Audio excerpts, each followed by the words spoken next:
Welcome to Your Intended Message, the perfect place for leaders and promising professionals who want to convey the intended message for greater success. Every week, we interview experts who can help you communicate more effectively, whether that's one-to-one, one-to-few, or one-to-many. And perhaps the most important conversation, one-to-self. I'm your host, George Torok.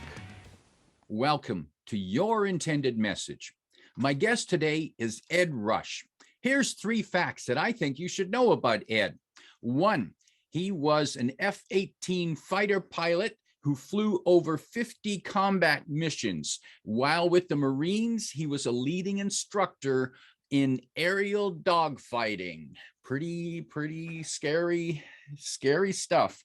Second, he now is a speaker, a writer, and an advisor on how to boost dramatically profitability in business. 3, he is a 5-time best-selling author. And 4, here's a bonus point. He did all that despite failing kindergarten. Ed Rush, welcome to Your Intended Message. George, it's awesome to be here, man. And that last bullet, I don't, like admitting that in public, but that time in my life, by the way, all of my kids, except for I have a 16-year-old, a 14-year-old, a 12-year-old, and a 2-year-old. Everybody except the last one has already graduated from kindergarten. My oldest daughter graduated from kindergarten with honors. And I realized, how dumb do you have to be to fail this grade? Well, apparently pretty dumb, because it's content like stacking blocks and not eating glue. So I always knew that I had to follow the experts to be successful. And you'll be happy to know I did, in fact, graduate from kindergarten. Made it all the way through college, actually, before I made my way into the Marine Corps to be a fighter pilot. But it's just an honor to be on your show, George. We've been talking about this, I know, for about a month now, and it's just really cool to be here with you on this excellent broadcast. So let's get it going, man. Now, I'm curious about the kindergarten challenge, because I think it's not so much about intelligence as probably motivation and interest. Yeah, or following instructions. So I make a joke about failing kindergarten, and I really did. But our school system is designed for 8% of the kids that get into the classroom. I mean, the idea that you're going to stand in front of someone and talk to them about something, like, we would never do that as pilots. Could you imagine if the only training we ever received as pilots was someone standing up on a whiteboard saying, and here's how you land an airplane, and here's how you get to the aircraft carrier? We would all die, So experiential knowledge is the best thing that you can get. The idea of apprenticeships that really have gone out the window largely. And our entire school system is based on, people standing up and teaching from a whiteboard. And then we can't figure out why our kids don't even know, when our the Declaration of Independence was signed or whatever. But anyway, that's a side road. My point is, it wasn't designed for me. I was a more experiential kind of hands-on kind of kid with a lot of energy. And I spent a lot of time in trouble all the way through school. But now I'm here as an entrepreneur, which means I get to do trouble for my business. Okay, so there we are. Now, Ed, with someone starting out that way, I wonder, what was it that drove you to become a fighter pilot? Because that takes a lot of concentration, motivation, skill building. Did the challenge scare you? Oh, a little bit. I mean, here's the thing. When I watched the movie, so I was taken in an airplane when I was 11 years old by my step-grandfather, my stepmom's father. He took me up in a Cessna twin-engine Golden Eagle and handed me the controls of the airplane, and I fell in love with flying in that exact moment.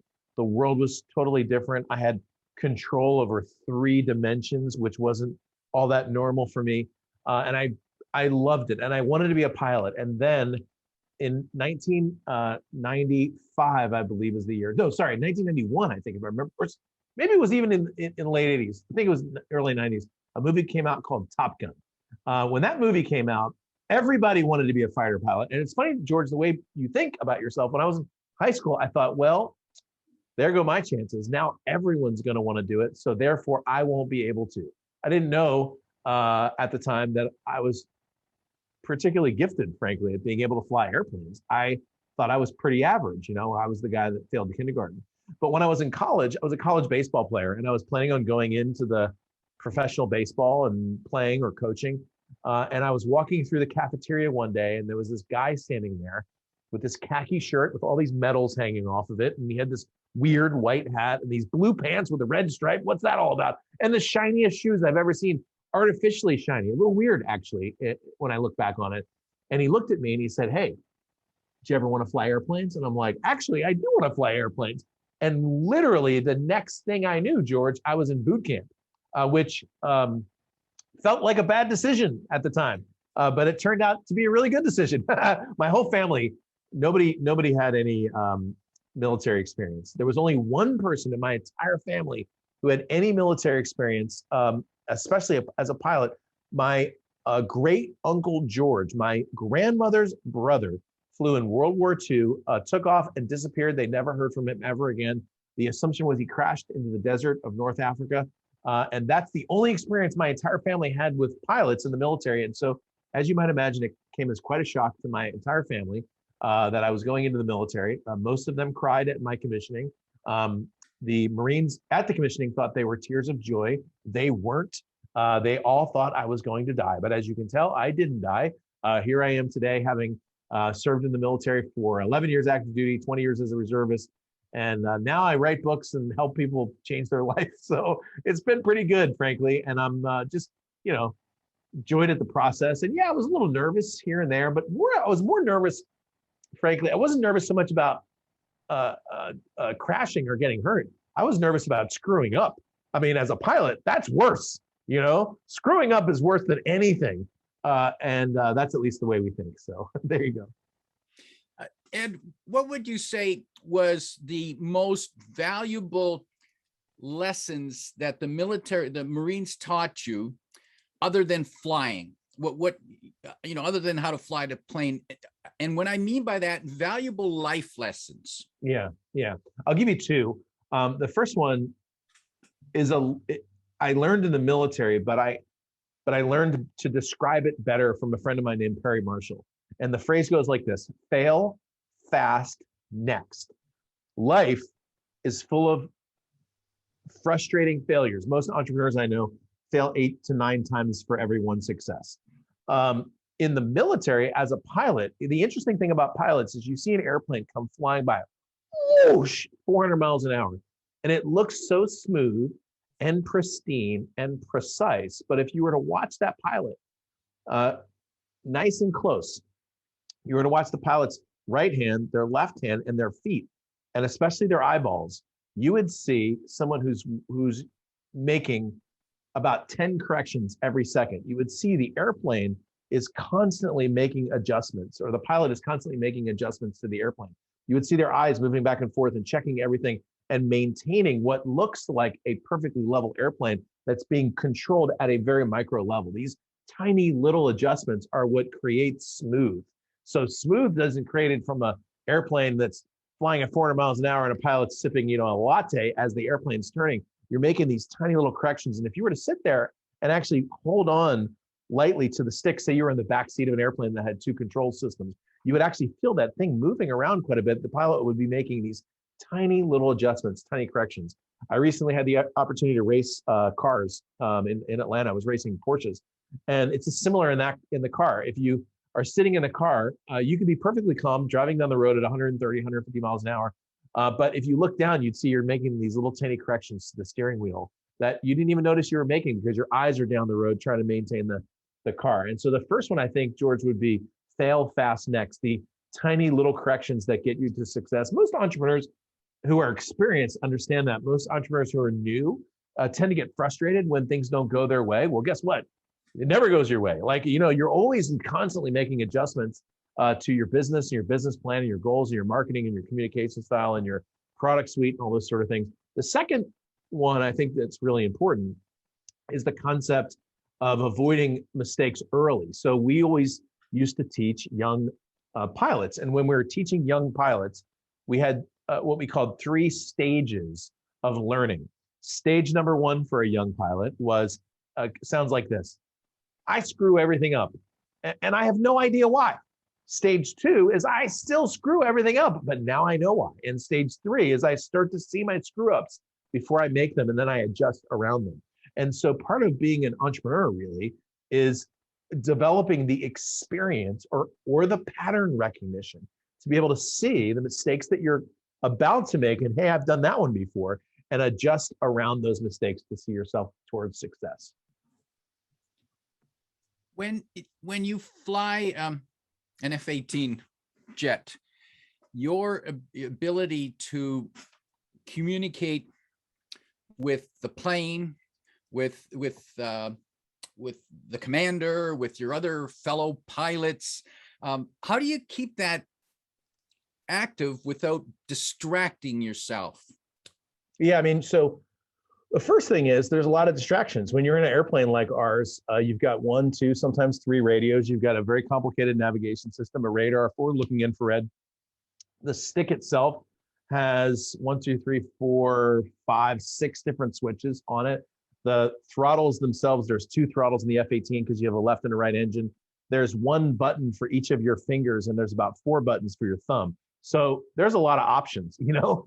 We have a little mouse system with our finger that you can move on different screens and move it back and forth. And so we used to have in the cockpit, sometimes people call it a finger fire. Sometimes you can't get the thing to where you want it to, and you know, your fingers don't work the way that they want to. And so, yeah, the world in the cockpit is a very distractible world. There's a lot of input, and filtering all through all that input is really important. The entrepreneurial world, by the way, is very distraction centered world as well. Now, one of the ways that pilots learn to thrive with the kind of distraction, I mean, I was just talking about flying an airplane. I'm not even talking about a bombing run or a dogfight or being shot at while you're trying to do a bombing run. Or, I mean, there's a lot of things that can come your way as a pilot. And so one of the ways in which we overcome that challenge is by training tasks, conscious mind tasks into our subconscious or unconscious mind. Let me give you an example. The conscious mind is the one that we're using right now to have this conversation as we look each other in the eye and talk about our mutual businesses and the things that I'm communicating, conscious mind, the things that you're communicating, your conscious mind. But at the same time, while I'm sitting here, I'm sitting on top of a stool that actually moves right and left, and I'm actually kind of balancing on this stool. Now, I haven't really thought about that until I just managed to mention it. That's actually happening while I'm talking to you with my conscious mind. You see, my subconscious mind is doing that work. If I was standing, for example, right now, there would be little micro adjustments that my feet and my ankles would be making, and my legs and my hips would be making to keep me vertical. The process of standing is an amazingly complex anatomical exercise that takes us as human beings quite some time to master. I don't know, if you have kids or if you've even ever seen kids. I'm just kidding. I know, but with 4 kids, you watch them learn to stand. That process takes some time. I'll take, for example, driving. When I teach my daughter who's learning how to drive, when I teach her to drive, the first step of driving after you start the car is to put the car into reverse or into drive. As a 16-year-old learning to drive, you remember that took some time to learn how to shift the car into drive or shift the car into drive. Or if you were on a manual like I was, to shift it into first gear, like you had to think about that. But then 6 months later, you didn't think about that. You know as well as I do, when you get into a car now, you don't think about shifting into drive. You don't think about turning the radio on. It just all happens. That's because it's a subconscious practice. So as a pilot, the first thing you do is learn to fly the airplane, and then you learn to fly it so that you're not thinking about flying, you're thinking about something else. Then you learn to land and take off, and then you learn how to do that in a subconscious way. So you're not really paying attention to that part of it. So you free up conscious mind processing for something else. And just like you're driving a car down the highway, you're not thinking about those little corrections anymore. You're not thinking necessarily about the lane change anymore. Those things are becoming more subconscious for you. So you do have time now to maybe talk on the phone while you're in the car. Think about that. That's crazy. You're driving 80 miles an hour. You're talking to somebody who's not even with you. That is a very complicated thing to do, but you've made it simple because it's a subconscious process. And so when I teach entrepreneurs, part of what I teach is how to take the complex tasks of being an entrepreneur and turn those into subconscious processing. So for example, communication and persuasion for a entrepreneur should be second nature. The words that you say should be so well prepared and rehearsed that you've done them before, that they just start to come out on their own without you even really thinking about them all that much. Your ability to communicate via email or via social media, those things should begin to become more subconscious. Your ability to lead your team and to be an example for those around you, those things should start to become more of a subconscious process so that you can free some of your conscious mind to be able to do those things. And that's really, as a pilot, how we eliminate some distraction. And as an entrepreneur, certainly how you do it as well. As a motorcycle rider, there we go. Yeah, I can certainly identify with what moving to the subconscious. There's just things you do, and I noticed that recently I've been shooting some video while I've been riding, and then when I look at the video later, I see me making little adjustments that I wasn't aware of. Absolutely, yeah, wasn't conscious of. I mean, if you think, like, if you ever watch those guys on the Isle of Skye that race those motorcycles, I can guarantee you 90% of the gear shifts happen without them even thinking about it. At the point at which you become an elite motorcyclist like that, you're shifting the gear based on the sound of the engine and how it feels. And I'm telling you, I guarantee you they're not even thinking about it. The thing they're probably thinking about the most is where their sight picture is going, what their reference point is going to be. If you've raced, you know, as you come around a corner, you're going to pick a reference point that's not the road in front of you or not the motorcycle, something really far out, and you begin to move your trajectory based off that. And then maybe they're thinking about like their gas or when they're going to stop. I mean, there's a lot of things that are happening, you know, at 200 miles an hour that they're not even consciously processing. And that's life, you know? So the better you can learn how to do that, the more successful you'll be, frankly. Now, I'm curious, and you triggered a thought when you're flying an F-18 or any plane for that matter. There are times when you're simply looking at sky. How do you focus on sky? Well, it's interesting. So the airplane's moving around quite a bit, and I would say you probably never spend more than a half second with your attention on any given thing. Even if you're fighting an airplane in front of you, you know, you look at the airplane, come back in, look at your airspeed. You may look at the airplane, maybe look over your right-hand shoulder to see where your wingman is, but look back at the airplane, back down to your weapon system. So your eyes are moving really quickly when you're scanning. Again, I go back to like when you're racing cars. I said there's a sight line. You know, they teach when you first learn to race, they teach you come around the corner and then look for a sight. What I found is, yeah, you come around the corner, you look for something, and then your eyes go, and you're always kind of going back to that one thing, but your eyes are just bouncing all over the place. That's a true scan. So yeah, you don't really focus. There's nothing out there anyway, unless you're looking for an airplane. And in that case, like if you're looking out in the sky looking for air, sometimes you're trying to see an airplane out at 3 or 5 miles, you know, before they see you. And then what you're doing there is you're really actually scanning pieces of sky. You're not even looking at the sky, by the way. You're looking at the space in between you and the sky when you're looking for airplanes. So yeah, it's an interesting question. I haven't gotten asked that question. I like that. Very good. Very interesting interview. Thank you. Scariest moment for you, what was it?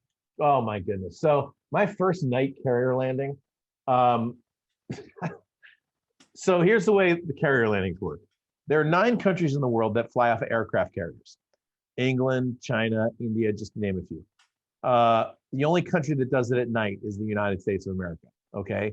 Now, some people call that courage and bravery. I call it sheer stupidity. Unbelievably insane. I mean, landing on a moving boat, a boat that's moving through the water in the day is nuts. To do it at night, it's unbelievable. I asked guys with hundreds of carrier landings. I'm talking guys who've been out flying with the Navy for 10 plus years. And I said, do you ever get used to landing at night? They're like, never. During the day, they really start to get comfortable. They enjoy it. Never, ever, ever at night. And when you do it at night, for the first time in training, you're alone. Normally, we have an instructor in our backseat. But when you do it alone, for the first time, you are, or when you do it for the first time, you're alone. And I had a condition on my first landing that can only be described as vertigo. When I descended into the clouds about 10 miles behind the aircraft carrier at 1,200 feet, a condition came upon me that made me feel like I was turning to the left. And every pilot, when they feel their airplane turning to the left, starts to go to the right. I looked up at my heads-up display, my primary reference, and it told me that I was flying straight and level. And the short version of the story is, as the closer I got to landing, the more this picked up harder and harder until I felt at any moment like I was going to crash. Now, the inside part of the story is if I had actually turned to the right, I would have crashed the airplane. It was my internal sense that was off that particular day. Yeah, I thought I was going to die. I thought at any minute I was going to see the ocean and then smash into it and die as a young 24-year-old pilot. And it was the concept, trust your instruments, that saved me that day. That my instructor, who had been told by his instructor, who had been told by her instructor back to the beginning of the instrumented flight, to trust your instruments. My instructor said, trust your instruments. Your instrument's going to be there for you. You'll make mistakes in the airplane, but if you trust your instruments, you'll be safe. And that was good advice. That's life-saving advice. And when I rolled out of the aircraft carrier that day on the USS Stennis here in San Diego, my stomach was in a knot. There was sweat pouring down my face, but I was alive because of a good idea. And so ever since then, I've been on the hunt for good ideas, those great life-changing ideas, and I found some. And that's what I've been teaching since then. Life-changing ideas that make a huge difference for you and everyone around you. Trust your instruments. How can that lesson relate to business? Yeah, so I would start with this. Trust your instruments was one really, really good idea. In fact, it was a life-saving idea. But trust your instruments, it wasn't worth the paper it's printed on without implementation or action. So the first thing I teach my entrepreneurs is, like, when you go to an event or you read a book or you go to a blog or you listen to a great podcast like this one, or you watch a YouTube video, you're not there to get 100 ideas or even 10. You're there to walk away with one good idea that you can implement.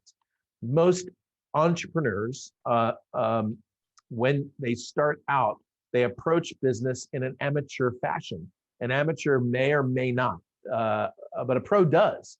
So if you teach a pro, they're going to take your strategy and they're going to implement it. If you approach a pro baseball player and they're having trouble with their swing and you give them an idea on something they can do with their grip, that pro is going to give that a shot. Now, it might work and it might not work, but a professional will take that idea. And if it works, they're going to keep using it. And if it doesn't work, they're going to adjust and move to something else. They're going to be like a missile that's making constant adjustments on their way to the target. A pro, a professional business person, not an amateur, professional entrepreneur, will find a new idea and they will implement it. So if I say, hey, you know what you should probably do? Maybe you should write a book. Maybe you should start a podcast. Maybe you should grow your social media platform. Maybe you should try a landing page and maybe some paid ads on Facebook. Maybe you should launch a product or have an event or start a coaching program. A professional entrepreneur will take that idea that they were given and they will filter it through all the other ideas that they're given, and they'll choose out of that stack of ideas one good idea, one idea that they can implement and take into completed action. And at that point, if it works, they'll keep doing it. And if it doesn't work, they're going to adjust and try something else. Like I said, most entrepreneurs fail 8, 9 times out of every 10. That's okay, because each of those failures is leading you closer to the one decision that's going to be a success that you're going to do over and over and over again. And I'll tell you, I've made millions of dollars off of decisions that worked that I kept doing over and over and over again. So I like the idea of one good idea. And it also takes a little bit of the pressure off, frankly. Most entrepreneurs I know, at least most people who come to me as clients, they have maybe 100 things they're doing. And then another 100 that they're not doing, but they feel guilty that they're not doing. And sometimes what I do with businesses is streamline them so that they maybe have 2 or 4 things that they're focused on. Now, perhaps you've already done it, but you raised the point about life-changing ideas. And I imagine that what you just told us is one of those. But what other 1, 2, or 3 life-changing ideas can you offer to entrepreneurs? Yeah, I mean, the one that I mentioned about failing falls right behind the one that I just said about one good idea, right? The second, okay, so the first one was one good idea implemented. The second one was fail fast next. The third one is to look at your business essentially as one of 2 operations. Every business is a lead generation business and a customer acquisition business, right? So for example, if you have a business, you show me a business that has no lead generation. What I mean by leads is anybody who approaches you and says, hey, I'm interested in what you have. And a customer is that person after they paid you, okay? So a lead could be a person who comes to your website. A lead could be a person who listens to your podcast. A lead could be someone who goes to your social media channel. A lead could be somebody who gives you their email address. A lead could be somebody who calls your office and tries to schedule an appointment. A lead could be somebody who sends you an email and asks you a little bit more about one of your products. The lead could be someone who shows up at your page looking at one of your products. Those are all leads. The point at which they take a credit card out or a checkbook and they pay you for something is when they become a customer. And every business, by its essence, is a lead generation business and a customer acquisition business. You take away lead generation, there's no business. You take away customer acquisition, there's no business. So I'll get quite often, I will get questions from people who will say, hey, Ed, I'm just starting out in business. What should I have, an S Corp or an LLC? And I have an answer to that question, by the way, but what I usually say to them is, let me ask you a question. If I handed you a check for $1 million right now, would you go figure out the answer to that on your own? Of course you would. You'd be able to find an attorney or an accountant or somebody who could give you good advice on business, on how to set up your business. So the key isn't how to set your business up. The key is to get the $1 million, okay? The idea is to create value in the marketplace so that you get an exchange of value and start to build the revenue of your business. Fundamentally, every business is in the business of creating value for its shareholders. Most shareholders are you, the entrepreneur. So step one is to create value for you as the entrepreneur. And that's not a selfish thing. If you want to hire employees, if you want to hire outside contractors, if you want to be able to support a charity, you're going to need to have revenue, period. Okay, that's just the way business works. I know our world doesn't like talking about that much, but that's because our world is still in kindergarten, okay? And when you grow up and mature as a person, you understand that the world works in a value exchange. The world does not work based on what you want it to work. It works on value. So when someone buys an iPhone, they're not buying it because of the hours that went into it. They're buying it because of the value that they perceive it's going to bring into their life. When somebody spends $179 on this, if you're listening to the podcast, I'm holding up a set of AirPods, okay? When somebody spends an exorbitant amount of money to buy this set of AirPods, they're not doing it because of how many hours went into it. They're doing it because of the perceived value in their life. They exchange their value for something they perceive as of a greater value. That's the way the world really works.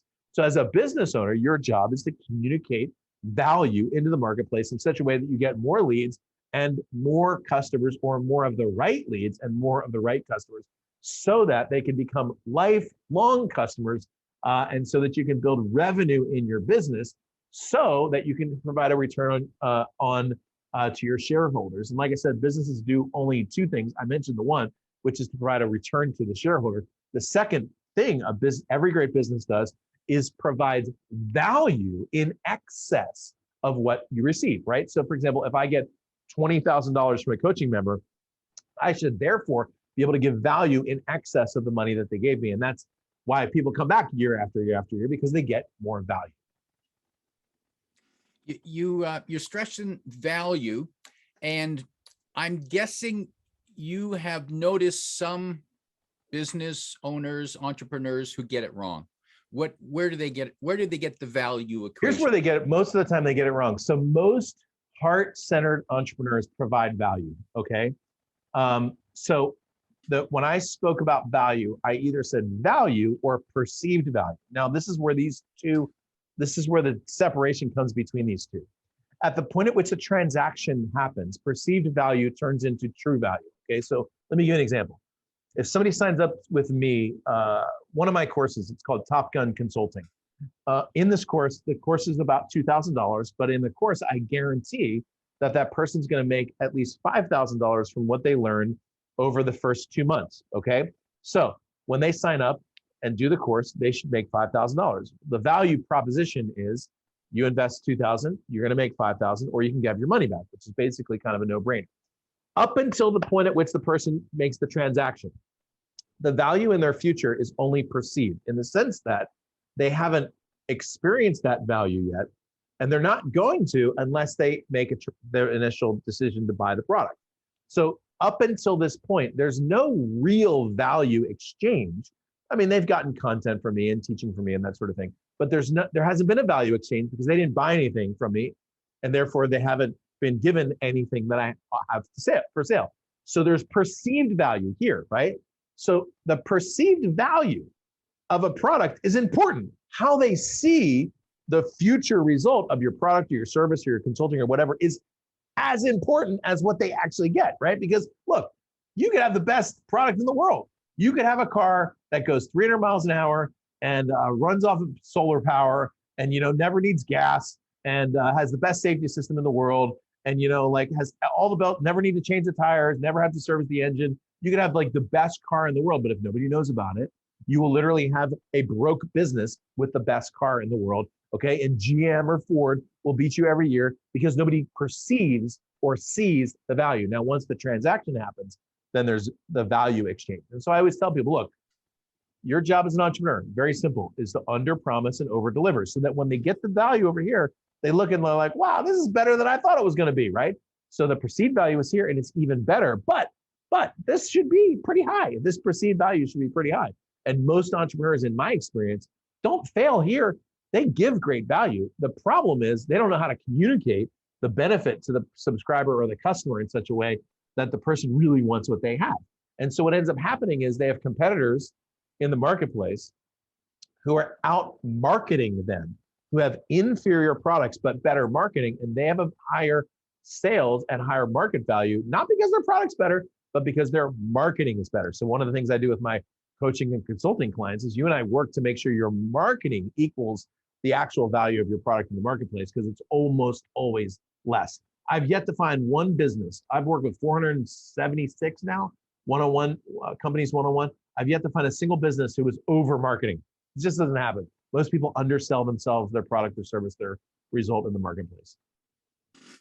Why do you think that is? Why do they undersell themselves? It's mostly because of how they view themselves, frankly. A lot of it has to do with how they view money. Most people, we're told money doesn't grow on trees, or, most people feel like, I don't want to like hype my product up, but most people never get close to being able to get there. I mean, some people do, but those are called unethical people. And I don't work with folks like that, So the people I work with are almost always underselling themselves. And mostly, by the way, George, mostly it's a reaction. So people see like the late night infomercial hype, and they're like, well, I don't ever want to do that. And they retreat way past the point that they should have retreated. They go way over here, and they're like, if you just want to like learn about me, like give me a call. And there's no real marketing. There's no discussion of the benefit to the person. So yeah, it's fun conversation. I'm curious, Ed. So do you help, or do you encourage people to be bolder with their message? Almost always. Like I said, I have, in all those clients I've worked with, I've never had to say to somebody, pull it back. I've never had anyone over-promising. My experience is that most people artificially hold themselves back. By the way, it's one of the reasons why I do a lot of work as a copywriter, where I'll come in and write copywriting campaigns for businesses. And I can almost always write a better campaign than the person can write about themselves. And that's true for me, by the way. I've had people who wrote better campaigns for me too, right? Because a lot of times you're like, I don't know, I don't want to say that. We have a big false humility thing going on right now. And people are like, oh, I don't know, I don't want to be, and they don't push their marketing. And I tell people, like, like one of my clients is these two women that help women who have husbands who have Alzheimer's. So these women are in their 70s, and they are coaches, consultants for women whose husbands are diagnosed with Alzheimer's. Two of the nicest people in the world. They would never, ever, ever overhype themselves. It's not in their genetic possibility. Literally, if I said to them, I need you to overhype, they still wouldn't even get close to the right amount of hype. Let me just put it that way. There's no way they can do it. Like, it's not possible for them. So I can just say, look, I need you to push it on your marketing a lot more than you're doing. And if I say that to them, they're still not even going to get to the point where it's too much. So, because most people hold themselves back. It's just part of the game. So yeah. Ed, if people want to learn more about you and maybe get some more of that energy that you're putting out, what can they do? Yeah, so my home plate is edrush.com. Easiest website to remember. Even if you're riding a motorcycle right now on the Isle of Skye and you just heard me say edrush.com, It's 6 letters, edrush.com. You can remember that. If you hop on there, I send out an email most of the time every week, not every week, but most weeks. Massive content-based email with a lot of information. I have a show that goes, it's moving into its 2nd season now, which I'd love to invite you to come watch. And then, I do events and that sort of thing. So hit me up there. There's a place to shoot me an email. Those emails get to me, by the way. I see everything that comes through. I'd love to hear that you heard me here on George's awesome podcast on Your Intended Message. Dude, it was awesome to be on the show too. Thank you. Yeah, you'll find him at edrush.com. And in case you can't remember that, the link is in the description below. You'll find it there. My guest today is Ed Rush, reminding you that one can fail kindergarten and still fly an F-18. If you like what you heard, remember to like, comment, and share this podcast. Come back every week for more practical insights to help you convey your intended message. I'm your host, George Torok.